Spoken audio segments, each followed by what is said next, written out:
Estou eu aqui, meio produzida, né? Com o meu negocinho de cabelo, minha cara meio ornamentada, para falar com vocês hoje sobre o quinhentismo, ou também conhecido como quinhentismo. Período de 1500. Até 1500 nós não existimos, não éramos nação. Ou seja, Brasil não existia nos relatos, nos documentos históricos, vamos dizer, porque a terra já existia, por aqui já habitavam nossos amigos indígenas, né? Os primeiros povos dessa terra, uma terra que é rica em natureza, por isso que a gente chama de ó pátria amada, idolatrada, salve, salve Brasil. Então hoje a gente vai falar do quinhentismo, ou manifestações literárias no Brasil do século XVI. Aqui nessa foto, já de cara, de antemão, a gente vê alguns indígenas, né? Vocês já conseguem perceber. Então hoje a gente vai falar desse período, o primeiro período literário, mais precisamente, da nossa história do Brasil, uma vez que literatura está totalmente relacionada à história. Então cá estou toda ornamentada para essa aula começar. O que é ou o que foi o quinhentismo? O quinhentismo ele é datado a partir de 1500, que na história não temos necessariamente, precisamente um dia para a descoberta do Brasil. Sabe-se que foi em abril, inclusive a gente comemora esse mês do descobrimento do Brasil, né? Descobrimento não, o achado, né?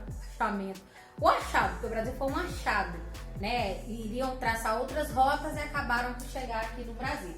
O que é esse nome? Esse nome quinhentismo, o próprio nome já diz, vem de 1500, tá? É o nome dado às primeiras manifestações literárias produzidas no Brasil, que se iniciaram no ano de 1500, a época da colonização portuguesa. Tudo começa com a chegada dos portugueses no Brasil, né? Então eles vêm, inclusive na Bahia. Isso é só para mostrar o meu barquinho de Porto Seguro para vocês, estou brincando. Mas tudo começa com as navegações do século XVI. Ao iniciar as navegações, os exploradores eles começaram a desbravar novas terras. E o Brasil foi um desses novos mundos que os desbravadores acabaram por encontrar, e por sinal um achado maravilhoso, porque nós possuímos uma riqueza natural, ainda possuímos, na verdade, da qual quase nenhum lugar no mundo possuía. Então, quando chegam aqui os portugueses, a chegada dos primeiros portugueses, o primeiro olhar é especialmente de encantamento, justamente pela descoberta de uma nova terra, uma terra cheia de uma natureza exuberante. Então, o quinhentismo ele é datado a partir de 1500, vai mais ou menos até 1601, tá? A gente sempre conta quase um século para cada período literário. E agora, a primeira série, o nosso primeiro conteúdo é o quinhentismo, né? A nossa primeira escola literária não é uma escola ainda verdadeiramente nossa. Por que não é uma escola ainda verdadeiramente nossa? Porque a gente não vai estar falando da literatura do Brasil, e sim uma literatura no Brasil, uma vez que é a literatura trazida pelos portugueses. O contexto histórico, então, e cultural do quinhentismo no Brasil, né? Eu mostrei para vocês já meu nobre barquinho aqui, vindo, né, junto com os portugueses. As primeiras manifestações no Brasil são os registros de viajantes e dos jesuítas. Jesuítas são os padres que vêm, junto com a companhia chamada Companhia de Jesus, que vem fazer parte, né, desse período, desse processo de colonização do Brasil. Inclusive, a TV Globo está reprisando a novela Novo Mundo, que trata um pouco, né, dessa vinda dos portugueses e tal. Tudo isso já está num contexto um pouquinho mais avançado. Mas, assim, é interessante a nível de história, né? Vale ressaltar que é uma programação bastante pertinente. Então, os primeiros relatos, os primeiros registros vão acontecer nessa literatura por meio da escrita de cartas, de relatos desses documentos. A primeira carta que eles datam a vinda da expedição é a carta do escrivão, que era o Pedro Álvares Cabral, que era o Caminha, é a chamada Carta de Caminha. Ela é dita em alguns livros, algumas aulas, alguns professores vão dizer que ela é tida como uma certidão de nascimento. Você, por exemplo, quando nasce, você tem uma certidão, que é o seu primeiro registro, é o motivo de você estar vivo, de você estar aqui me ouvindo, ou coisa do tipo. Então, carta do Pero Vaz de Caminha, que foi escrita para o rei de Portugal na época do Dom Manuel, ele escreve, ele relata os prazeres, né, as coisas, o que ele via aqui nessa terra. Então, ao chegar nessa terra, obviamente, eles ficam vislumbrados, especialmente pela quantidade de riquezas naturais que a gente tem. Então, essa carta ela é datada de 1500 e é como se fosse um registro, uma certidão de nascimento do Brasil, a gente fala, ou o primeiro documento mais importante. Com as informações sobre a fauna, a flora, né? Obviamente, a gente tinha uma diversidade de animais também nessa época. A gente da Nova Terra, que eram os índios, então eles já chegam e sabem e deparam-se com habitantes. E essa carta foi um documento que foi publicado em 1817. Professora, ela foi escrita em 1817? Não, ela foi escrita em meados de 1500, porém ela foi publicada como um registro, como um documento histórico em 1817. Então, culturalmente falando, o contexto histórico do Brasil está ligado às grandes navegações, tá? As expedições que eram feitas naquele período para a descoberta de novas terras e a partir, como é que se datar, entender essa literatura a partir de 1500 com a chegada dos portugueses no Brasil, tá bom? Então fica a dica para vocês, o nosso principal documento desse período é a Carta de Pero Vaz de Caminha, escrita ao rei de Portugal, Dom Manuel na época, que data tudo o que tem aqui, do qual ele escreve todos os elementos que compõem a fauna, a flora do nosso país. Então, basicamente, esse é o contexto histórico. Eu gostaria de enfatizar com você, já para futuras atividades, que o quientismo não é literatura do Brasil, e sim uma literatura no Brasil, tá bom? É um momento na história que a gente vive, vamos dizer, que a gente vive à mercê da colonização de Portugal. Então, trata bem esse período de colonização. As principais características agora do quientismo. A gente vai falar, logicamente, da produção literária. Eu pedi que fosse feito um esquema sobre o quientismo, sobre os principais detalhes, então vale vocês anotarem, terem aí em mãos tudo que for possível sobre o quientismo. Tá? A produção literária do período, ela foi dividida em dois tipos de literatura. A gente vai chamar de literatura informativa, a primeira, ou relatos de viagens, ou literatura de viagens, alguns livros, algumas questões de vestibular, ou coisa do tipo, podem aparecer dessa forma. Mas a literatura informativa, ela é composta por quê, professora? Aqui tem algumas observações, tá? Ela é composta por documentos a respeito das considerações gerais da terra e tal, da riqueza, tudo que tinha. Então, todos os documentos que eram relatados, inclusive a Carta do Pero Vaz de Caminha, que é o primeiro documento, o mais importante, fala das paisagens, das riquezas naturais, principalmente do nosso país. No princípio, a visão europeia é idílica. O que é essa visão europeia idílica? Eu tenho uma visão de um Brasil que foi descoberto, do qual eu posso explorar o índio, e eu vejo o índio como um guerreiro, como alguém, um ser bom, tal. Depois isso vai ser contrariado mais à frente, que eu vou enxergar ele como um bom selvagem, né?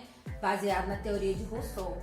Então, o que acontece? Porém, na segunda metade do século XVI, a gente está falando do século XVI, à medida que os índios em si iniciam a guerra contra os invasores, a visão se transforma e os habitantes da terra são pintados como seres bárbaros e primitivos. Ou seja, os portugueses chegam aqui no Brasil, começam a tomar território, a querer conquistar as coisas, tomar o espaço, especialmente natural, falando do índio. E ele traz esse índio, até entende que ele é um bom guerreiro, ele é um dono da terra e tal. Só que aí, obviamente, já começa a haver o desrespeito com relação à natureza, principalmente. E os índios, logicamente, não vão aceitar e vão partir, né, especialmente para os ataques. Mas, obviamente, só existe guerra se houver dois lados da moeda, tá bom? Então, vale ressaltar isso, que a primeira visão que se tem é de um moço bom, de um ser bom, apesar de selvagem, né? Que é normal para você que é da natureza, mas depois essa visão vai sendo transformada e principalmente a história é sempre contada pelos europeus, né, galera? Então vale a gente ressaltar isso. A história que a história não conta. Outro ponto da literatura informativa ou de viagens é o principal documento é a Carta de Caminha, escrita para o rei de Portugal, tá? Ela é datada de 1º de maio de 1500, onde eles estavam na cidade de Porto Seguro. Quem já teve a oportunidade de ir em Porto Seguro, vê lá onde é o chamado a Cidade Alta, lá em Porto Seguro eles falam que é onde você tem uma visão assim do mar enorme e é muito, muito, muito, muito, muito, muito linda. Então, assim, essa visão é uma visão única. Realmente, eu imagino que quando os portugueses chegaram sem ação natural, sem a ação do homem na natureza, devia ser algo, assim, maravilhoso, esplêndido, tá? Então, assim, ele tinha muita coisa para relatar. A carta é um exemplo típico do deslumbramento dos europeus para com o Novo Mundo, né? Até o nome da novela. Como eram chamadas Américas. As Américas, a partir de que foram descobertas, seja América Central, América Latina, América do Sul, eram chamadas de Américas. Então, tudo que começou a descobrir nas Américas era muito novo, era tudo muito bacana. E o Brasil, obviamente, por ser rico, naturalmente falando, vislumbrou e deixou os europeus, assim, todos viradões, assim, ó. Todos, nossa, que terra linda, né? Então, caminho documenta algumas características da terra e o momento como eles enxergam o monte, né?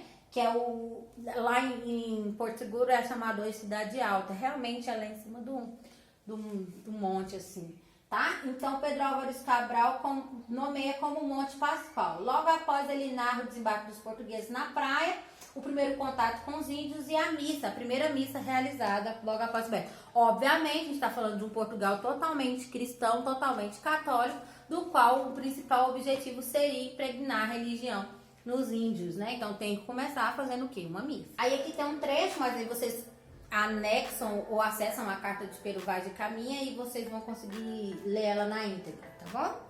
Então aqui é uma obra, Desembarque de Cabral em Porto Seguro, em 1922, de Oscar Pereira da Silva. Essa daqui, obviamente, perceba que as capitanias maiores, que lembram um pouquinho essa ideia do barco aqui, estão aqui atrás, aí aqui começam a vir os botes. Não necessariamente chegou e foi dessa forma, né? Mas devia ter muito mais índios, devia ter uma terra muito maior, mas Oscar Pereira foi um dos que melhor retratou esse período. Então, continuando a ideia da produção literária do quinhentismo, como eu disse, ela foi dividida em dois tipos, né? Então a gente vai para o segundo tipo aqui agora, que é a literatura jesuítica. Jesuítica que lembra justamente os jesuítas, os padres, especialmente os padres jesuítas, que vieram de Portugal com o objetivo primordial ou maior de catequizar os indígenas, tá bom? Então essa literatura jesuítica, também chamada de literatura de catequese ou literatura catequética, tá? Teve como objetivo a conversão dos índios à fé cristã, fé essa ditada pela Igreja Católica, especialmente no período. Constitui-se de textos escritos por missionários jesuítas e tem como expoente, ou seja, como parte principal, o máximo, ou o cara principal, o padre José de Anchieta, que ele nasceu em 564 e morreu em 597, aqui no Brasil, inclusive. Que produziu, além de peças de teatro e poemas, uma gramática da língua tupi, ou seja, o primeiro gramático da língua portuguesa. Língua portuguesa não, língua tupi. Então ele foi o primeiro que relatou, por meio da linguagem dos indígenas, tá? A gramática, o primeiro a escrever, o primeiro a dar... Ele deu muita importância. O José Anchieta, ele morreu, inclusive, lutando pelos indígenas, porque ele tinha um amor muito grande por essa terra. É óbvio que ele vem com o objetivo de catequizar mesmo, de impregnar a fé cristã, porque não era respeitado, por exemplo, a fé dos indígenas, a forma que eles cultuavam, os deuses e tudo, né? Que os indígenas acreditavam. Então não era respeitado. E Portugal, obviamente, não ia se calar e não ia aceitar de cara boa, assim, e lógico, de cara toda essa ideia da fé dos indígenas. Não, a gente tem que impregnar, a gente tem que trazer a fé cristã, que é essa por meio do cristianismo, né, de pregar o Cristo. Então, o José de Anchieta, ele vem para o Brasil, ele fica sendo o expoente máximo desse período, ou seja, o principal representante, o cara mesmo, tá bom? Então, todo esse aspecto tem que ser levado em consideração, porque ele foi o primeiro gramático da língua. Ele escreve a gramática da língua tupi, que era a língua dos indígenas daquele período. A principal língua, existiam várias outras, mas era a principal. Então, basicamente, o que vocês precisam saber até aqui de quinhentismo foi o período das manifestações literárias do século XVI, datada de 1500 a 1601, tá? Acontece a partir da chegada dos portugueses, da descoberta do Brasil, tá? A partir do descobrimento do Brasil, obviamente está totalmente relacionada às grandes navegações, tá? O período de exploração aí para a descoberta de novas terras. Eu gostaria de reforçar e gostaria que essa frase fizesse parte de toda a resposta que vocês forem trabalhar dentro do quinhentismo, que é uma literatura no Brasil, não a literatura do Brasil, por isso que é uma designação genérica para o termo quinhentismo, período literário ou escola literária, porque não é uma literatura ainda verdadeiramente nossa, tá? Aliás, tudo que a gente vai ver esse ano ainda não é verdadeiramente nosso, tudo é empréstimo, uma vez que a gente aqui começa a ser Brasil colônia, colônia de Portugal. Primeira colonização, depois vira Brasil colônia e assim vai. Certo? Então, o principal expoente foi José de Anchieta, dentro da literatura jesuítica. O principal documento dentro da literatura informativa é a Carta de Pero Vaz de Caminha, escrita ao rei de Portugal na época, Dom Manuel. Então, ele escreve essa carta é como se fosse uma certidão de nascimento do Brasil, é um relato do contexto histórico do período, tá? Então, basicamente, essa é a primeira informação que vocês precisam. A gente tem N aulas sobre o quinhentismo e eu gostaria muito que vocês focassem, que vocês aí do outro lado da telinha pudessem dar o maior valor a esse período, a essa escola literária que a gente vai ver agora. A gente tem um único capítulo no livro sobre o quinhentismo e é esse capítulo que a gente estuda basicamente no segundo bimestre, tá bom? Boa introdução de conteúdo então.